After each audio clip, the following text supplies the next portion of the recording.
Diffusion, the international science radio show. We have a bouncer on the doors of perception. The good, the bad, the ugly. It gets pretty exciting. The myths, the truths.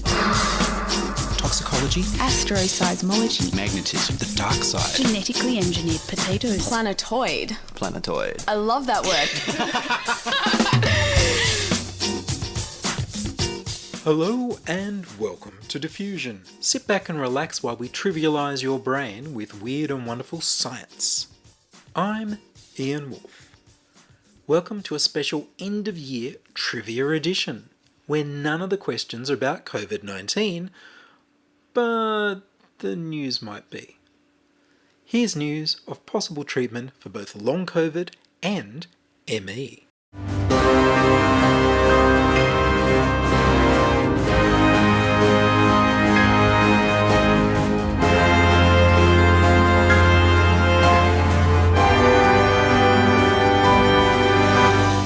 Need more energy. Researchers at the University of Oxford are leading a new Phase 2A clinical trial to investigate whether a drug could treat the fatigue and muscle weakness experienced by many patients who've recovered from COVID. The drug AXA 1125 was originally developed by the US-based biotechnology company to treat non-alcoholic steatohepatitis, which is the most severe form of fatty liver disease. The drug is thought to restore faulty mitochondria. Mitochondria are the cellular power plants where most of the energy from food is made available to the body. People have suggested that if people with long COVID meet the definition of myalgic encephalomyelitis, chronic fatigue syndrome, ME/CFS, then if it helps those patients, it may also help people who've been suffering from the exhaustion of ME/CFS for most of their lives. Myalgic encephalomyelitis chronic fatigue syndrome is considered by the latest evidence to be a post-viral syndrome like long COVID. Mitochondria convert food energy into adenosine triphosphate, ATP, the basic fuel our body uses for the processes of keeping us alive. Supplies of ATP are quickly exhausted, so cells must constantly regenerate it. This can be done through a process called glycolysis, which produces lactic acid as a byproduct. Lactic acid produces the burn you feel when you exercise too hard. But ATP is produced more efficiently through oxidative phosphorylation, which involves the mitochondria. So if you're exhausted and in pain all the time after an infection, it could be because your body is using the lesser path to make energy because your mitochondria aren't working properly. Evidence suggests that SARS-CoV-2, the virus that causes COVID-19, takes over cells and forces them to use the less efficient glycolysis, so that the cells directing resources to making more viruses, disrupting mitochondria. This leaves damaged mitochondria after the original infection has left the body. Further investigation revealed that people suffering long COVID were accumulating lactic acid in their muscles at a faster rate than healthy people, a possible sign of mitochondrial dysfunction. This explains why they have trouble exercising despite their heart and lungs recovering from the damage caused by the infection. People with myalgic encephalomyelitis have also been found to be accumulating lactic acid in their muscles in the same way back in 1984. But there's never been a proper treatment available. The new study will test the drug AXA 1125 in 40 patients with severe post-COVID fatigue to see if it can improve their exercise tolerance, reduce fatigue, and improve mitochondrial metabolism in their muscle tissue, something that can be visualized using imaging techniques. Half the people will be given AXA 1125 for 28 days, and the other half a placebo drug. Results are expected by halfway through 2022. If AXA 1125 improves exercise tolerance, exhaustion and pain in people with long COVID, there's an excellent chance it may also help people suffering myalgic encephalomyelitis, chronic fatigue syndrome. It's exciting that there could possibly be a first treatment so many decades after the disease was first identified.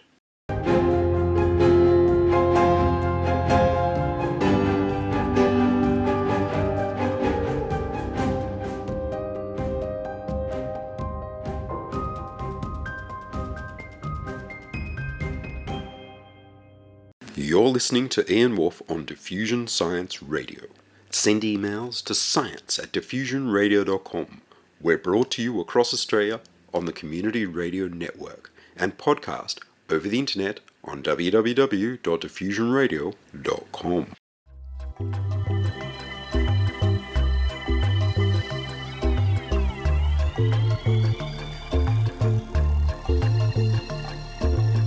It's trivia time! Grab some friends and some paper and pens and write down your answers. For this 2021 science trivia game, I will first read through 3 questions in 6 categories and then go through them again with the answers. Yes, the answers will be in this episode. It's up to you to tally up your scores. Let's start with physics. Question 1. What are the 4 states of matter? What are the 4 states of matter? You get a point for each state.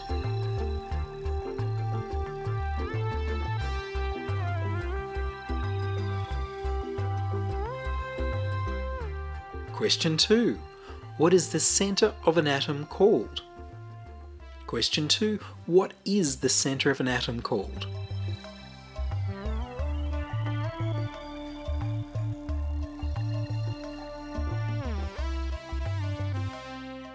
Question 3. Who was the first person to split the atom?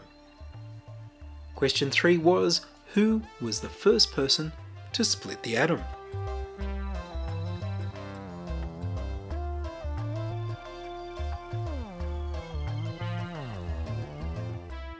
And now we move on to the astronomy questions. Question 4. Mercury and Venus. Are they inferior or superior planets, and why? 1 point for inferior or superior, and a second point for the reason.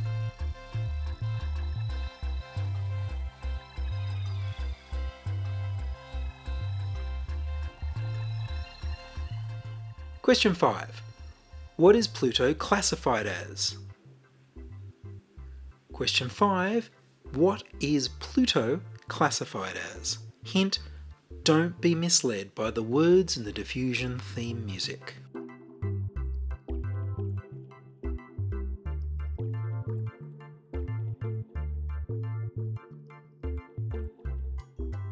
Question 6. What colour is the sunset on Mars? Question 6. What colour is the sunset on Mars?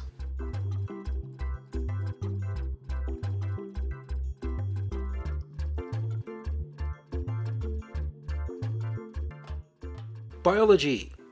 Question 7. True or false? Platypuses have 5 nipples. Question 7. True or false? Platypuses have 5 nipples.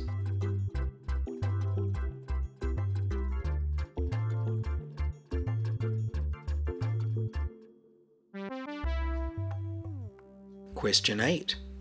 Which animal's tail is so strong it can lift the animal's hind legs off the ground while standing on it? It could almost be considered an extra leg. Question 8. Which animal's tail is so strong it can lift the animal's hind legs off the ground? It could almost be considered an extra leg.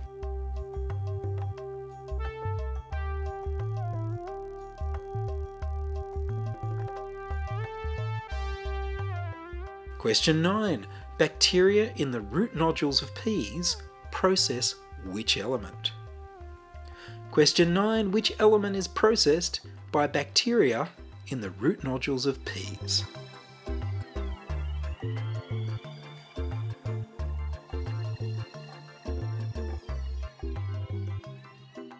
The human body. Question 10. What's the smallest bone in the human body? And for a second point, where is it located? What's the smallest bone in the human body? And where is it located?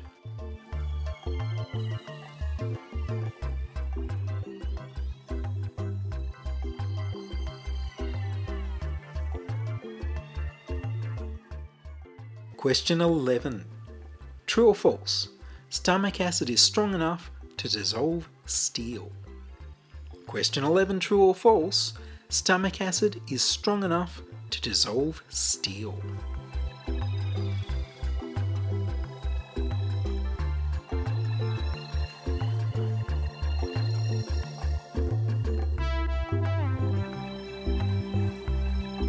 Question 12.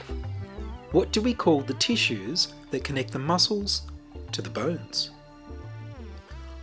What are the tissues that connect the muscles to the bones called for question 12?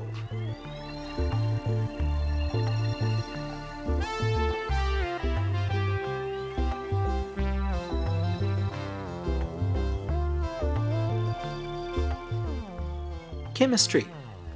Question 13. What word can you use to describe when a solid turns into a liquid? Question 13. What word describes when a solid turns into a liquid?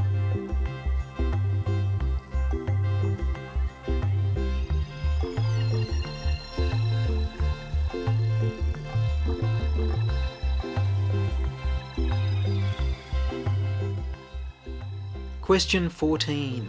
True or false? Water expands as it freezes. True or false?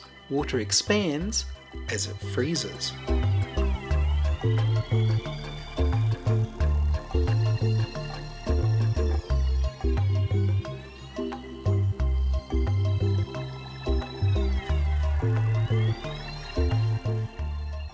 Question 15. What do you call a reaction that releases energy into the environment? Question 15. What do you call a reaction that releases energy into the environment?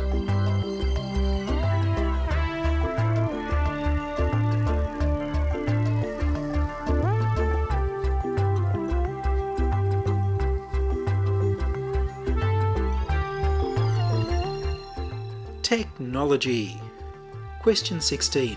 Who first proposed the concept of contact lenses? Question 16. Who first proposed the concept of contact lenses?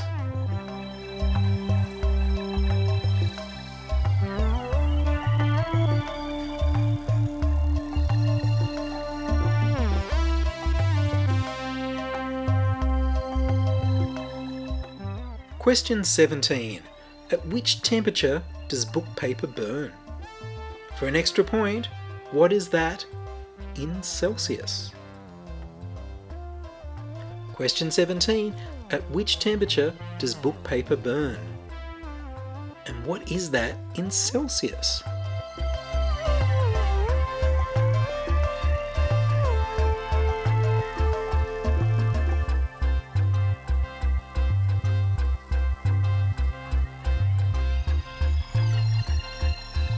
Question 18. What does the QR in QR code stand for? Question 18, the last question. What does the QR in QR code stand for?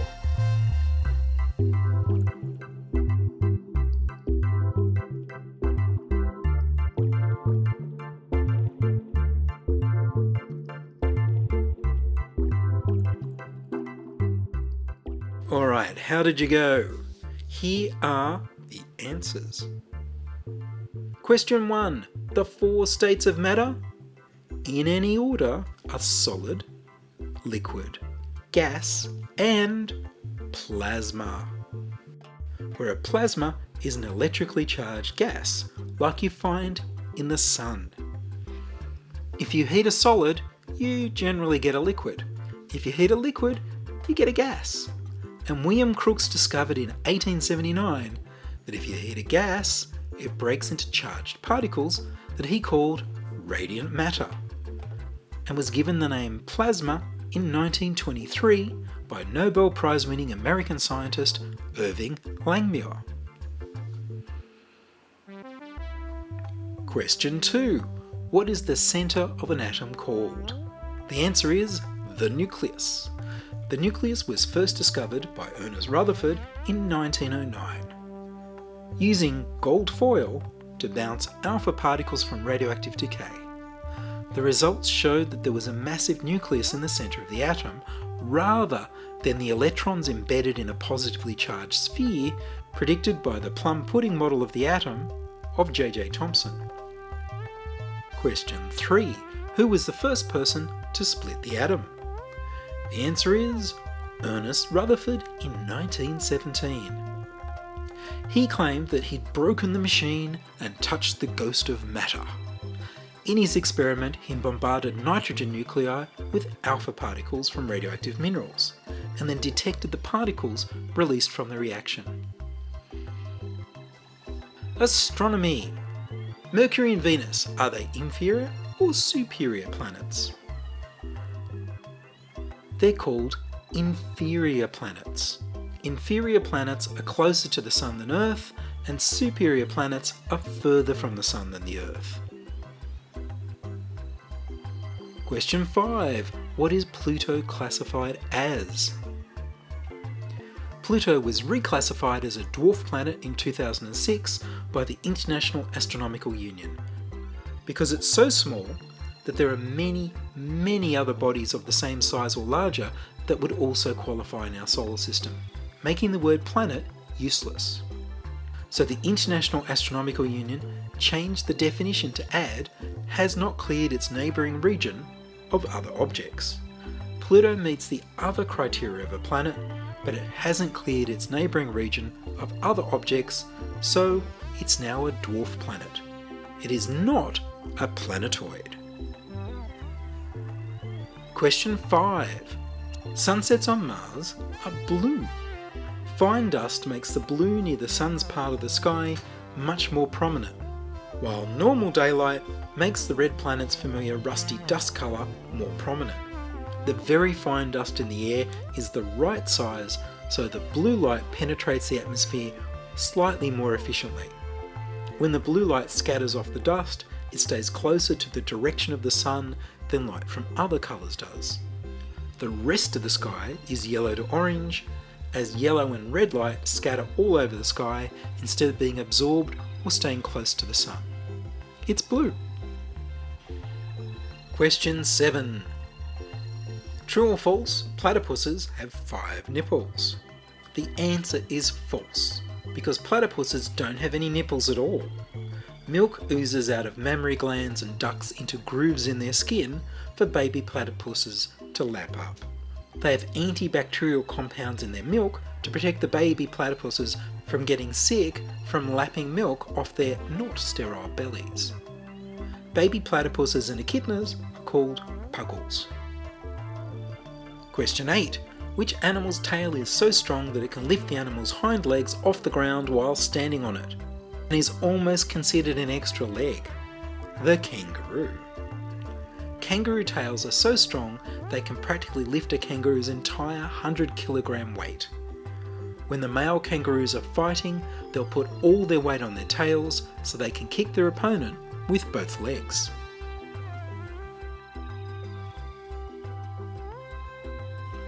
Question 9.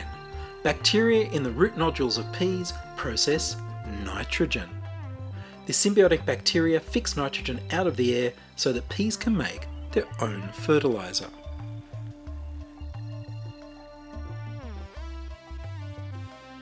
Question 10. The smallest bone in the human body is Stapes bone. Stapes bone is located in the middle ear, where it's part of a 3-bone structure that transmits sound vibrations from the air to the cochlea so we can hear. Question 11. True or false, stomach acid is strong enough to dissolve steel? It's true. On the pH scale of 0 to 14, where water is a neutral 7, the hydrochloric acid of our stomach rates a 1. Iron reacts with hydrochloric acid to produce iron chloride, FeCl2, sometimes known as ferrous chloride. However, should you eat something made of steel, it's likely it wouldn't stay in your stomach long enough to dissolve. Question 12. Which tissues connect the muscles to the bones? Tendons. A tendon is a fibrous connective tissue that attaches muscle to bone. tendons may also attach muscles to structures such as the eyeball. The largest tendon in the body is the Achilles tendon, which attaches the calf muscle to the heel bone.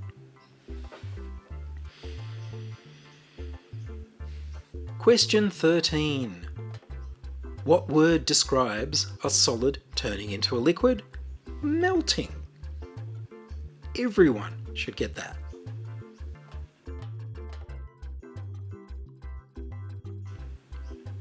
Question 14. True or false? Water expands as it freezes. True. This is very unusual for liquids, which normally shrink as they freeze. Water contracts like a normal liquid until it cools to 4 degrees Celsius. After that, it expands slightly until it reaches the freezing point, and then as it freezes, it expands by approximately 9%. Water behaves this way because it's made of hydrogen bonding to oxygen and more hydrogen. There's a strong tendency to form a network of hydrogen bonds, where each hydrogen atom is in a line between 2 oxygen atoms. This hydrogen bonding tendency gets stronger as the temperature gets lower because there's less heat energy to shake the hydrogen bonds out of position. The ice structure is completely hydrogen bonded, and these bonds force the crystalline structure to be very open, making the ice bigger and lighter. Navies have made ships out of ice. Question 15. What do you call a reaction that releases energy into the environment? Exothermic. Exothermic reactions usually release heat and involve the replacement of weak bonds with stronger ones. Fire is an exothermic reaction that we use to drive an endothermic reaction, which is boiling water. Question 16. Who first proposed the concept of contact lenses? Leonardo da Vinci is usually credited with introducing the idea of contact lenses in his 1508 Codex of the Eye, Manual D.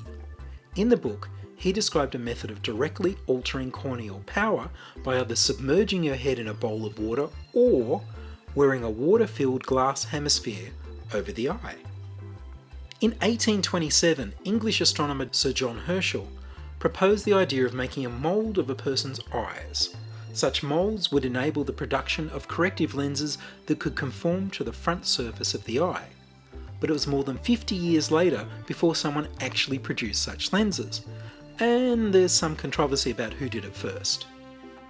Some reports say German glassblower F.A. Müller used Herschel's ideas to create the first known glass contact lens in 1887. Other reports say that Swiss physician Adolf E. Fick and Paris optician Eduard Colt created and fitted the first glass contact lenses to correct vision problems in 1888. You get a point for any of those names. Question 17. At which temperature does book paper burn? As Ray Bradbury taught us in his famous science fiction novel, book paper catches alight at Fahrenheit 451. For the extra point, in Celsius, that's 232. And finally, question 18. What does the QR in QR code stand for? Quick response. The first QR code system was invented in 1994 by Masahiro Hara at the Japanese company Denso Wave for Toyota. They needed a more accurate way to track vehicles and parts during the manufacturing process. To achieve this, they developed a type of barcode that could encode Japanese kanji, kana, and alphanumeric characters, romanji.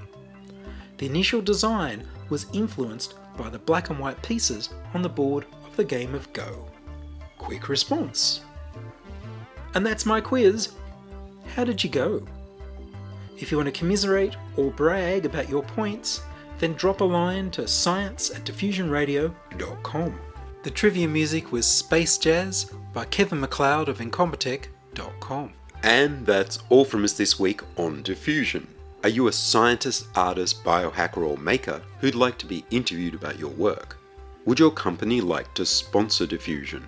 Send your contributions, opinions, helpful suggestions, and donations to science@diffusionradio.com. That's science@diffusionradio.com. Please subscribe to the Diffusion Science Radio channel on youtube.com/c/ Diffusion Radio and rate the show on iTunes. Tell your friends. Follow me on Twitter at Ian Woolf. The news music was Rhinos Theme by Kevin MacLeod of Incompetech.com. I produce Diffusion, which is broadcast around Australia to 28 stations on the Community Radio Network, including Radio Blue Mountains 89.1 FM in New South Wales, 8CCC in Alice Springs and Tennant Creek, 2 MVR in Nambucca Valley, 3 MBR in the Mallee Border districts of Victoria and South Australia, City Park Radio 7LTN in Launceston, Tasmania, and 2XXFM in Canberra. Diffusion is narrowcast on Indigo FM 88 in northeast Victoria. Diffusion is syndicated globally on astronomy.fm. Subscribe to the podcast on the Diffusion website, www.diffusionradio.com. That's www.diffusionradio.com, and check the website for links, photos and videos about this week's show. If you enjoyed the show, you can explore more than 1,000 previous episodes archived on diffusionradio.com, where the shows are labelled by keywords so you can focus in on the stories you want to hear. Make a donation through paypal.me/IanWolf, or join my patrons at patreon.com/diffusionradio. I'm Ian Woolf. Join us inside your audio device of choice for more science wondering next week on Diffusion Science Radio. Science is fun. It helps you to learn, to know, and to appreciate. When you study science, you may go on field trips. You discover the marvelous interrelationships between all living things. You learn to read the history of the Earth as it is written in rocks and fossils. You find out what makes things tick, everything from a molecule to a living organism. In the study of science is found the most useful and satisfying knowledge of man. Knowledge of his physical world, its past, its present, and its future. And in your moments of relaxation, now and in the years to come, you will find the study of science leading you into fascinating pursuits. Photography, collecting. Why study science?